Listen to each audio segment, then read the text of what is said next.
For the past few months, Sarah Ferguson has been almost impossible to locate. Apart from reports placing her in the Austrian Alps back in April, she's kept an unusually low profile. No major royal appearances, hardly any public outings. Very little has been heard from the former Duchess of York at all. That alone got people talking. After everything that's happened over the past year, had Sarah finally accepted that her days around the royal family were over? Well, maybe not. According to new reports, Sarah is preparing to return to Britain before Princess Eugenie welcomes her third child. But this apparently isn't just a family visit. Royal insiders claim she's determined to secure a private meeting with King Charles and Queen Camilla. And here's the remarkable part. She's reportedly not asking for sympathy. She's asking for another chance. Whether Charles is willing to give her one is a completely different question. If these reports are accurate, Sarah believes she's been pushed to the sidelines for long enough. One royal source claims she has no intention of quietly fading away and feels she's been treated unfairly by the family she was once part of for decades. Now, as always with unnamed palace sources, it's worth taking these claims with a healthy dose of caution. Buckingham Palace hasn't commented, and Sarah certainly hasn't confirmed any of it herself. Still, the story fits with something we've been watching unfold for quite a while. Sarah has spent years trying to hold on to some connection with the royal family, even after divorcing Andrew Mountbatten-Windsor nearly 30 years ago. Most people in her position would have disappeared from royal life altogether. She never really did. If these reports are accurate, Sarah believes she's been pushed to the sidelines for long enough. One royal source claims she has no intention of quietly fading away and feels she's been treated unfairly by the family she was once part of for decades. Now, as always with unnamed palace sources, it's worth taking these claims with a healthy dose of caution. Buckingham Palace hasn't commented, and Sarah certainly hasn't confirmed any of it herself. Still, the story fits with something we've been watching unfold for quite a while. Sarah has spent years trying to hold on to some connection with the royal family, even after divorcing Andrew Mountbatten-Windsor nearly 30 years ago. Most people in her position would have disappeared from royal life altogether. She never really did. That's actually one of the more unusual things about Sarah Ferguson. Yes, her marriage to Andrew ended in 1996, but unlike most divorced royals, she never completely left the family behind.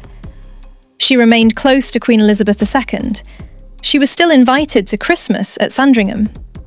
She continued appearing at certain private family occasions, and for years, she and Andrew carried on living together despite no longer being husband and wife. It was an arrangement that fascinated royal watchers because, frankly, it made very little sense to anyone outside the family. Recent reports suggest Sarah and Andrew's relationship isn't nearly as strong as it once appeared. According to insiders, the pair have drifted apart significantly over the last year, as scandal after scandal has surrounded the York family. That said, they reportedly understand they still need to present a united front where Beatrice and Eugenie are concerned. And that's where this story starts to make a lot more sense. Because this may not really be about Sarah trying to become a royal again. It may be about family. Princess Eugenie is expecting her third child, and Sarah is said to be determined to be there. Sources claim she's worried about becoming increasingly isolated from both of her daughters and, perhaps even more importantly, her grandchildren. That's something many grandparents would understand.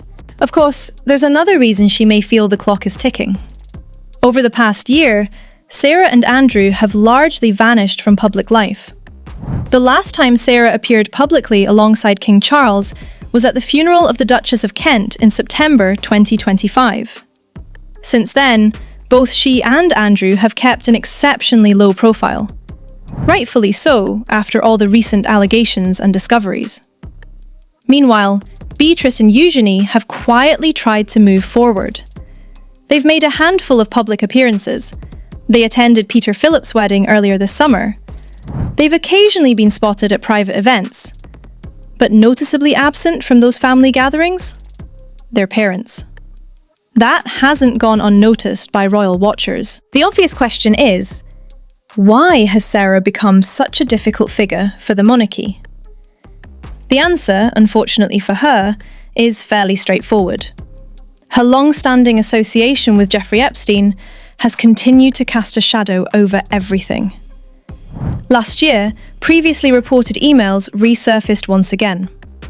One message described Epstein as a steadfast, generous, and supreme friend. Another thanked him for his generosity in remarkably warm terms.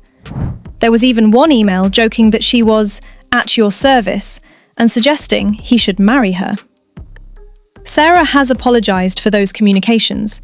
Her representatives argued that some of those messages were sent while attempting to avoid legal action Epstein had threatened against her. Even so, the headlines were deeply damaging.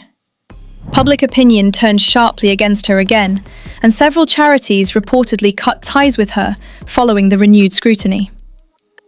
Although Sarah has never been accused of criminal wrongdoing, the controversy has been impossible to escape.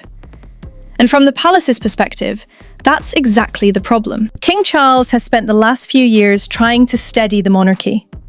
He's dealing with enough challenges already. The last thing Buckingham Palace wants is another controversy dominating headlines. That's why some royal commentators struggle to believe Sarah will simply be welcomed back with open arms. On the other hand, family relationships aren't always as black and white as public opinion. Charles has known Sarah for over 40 years. She's the mother of his nieces. Queen Elizabeth never completely shut her out after the divorce. In fact, there were moments that suggested relations remained surprisingly warm. One that many royal fans still remember happened at Royal Ascot in 2025. Charles greeted Sarah with a kiss on the hand in full view of photographers. It lasted only a few seconds, but in royal terms, it spoke volumes. It showed there was still at least some affection between them. Royal author Phil Dampier believes Sarah will almost certainly want to repair that relationship, particularly for the sake of Beatrice and Eugenie. Interestingly, he also thinks she's unlikely to write another memoir. And that's worth mentioning. Sarah has already published 2 autobiographies, both revealing plenty about her life inside the royal family. If she genuinely hopes to rebuild trust with Charles, another tell-all book would probably end those hopes overnight. Keeping quiet is almost certainly the smarter option. Whether it's enough is another question. At the end of the day, Sarah Ferguson finds herself in an incredibly awkward position. She's no longer a working royal. She hasn't been for decades. But she was never completely outside the family either. She occupied this strange middle ground where she was close enough to attend private occasions, but never truly part of the institution anymore. Now, that position seems more fragile than ever. If these latest reports are accurate, Sarah has decided she's no longer willing to simply wait and hope things improve. She's reportedly ready to ask King Charles directly for another chance. Will he agree? Right now, nobody outside the palace knows. Maybe Charles decides it's time to move on.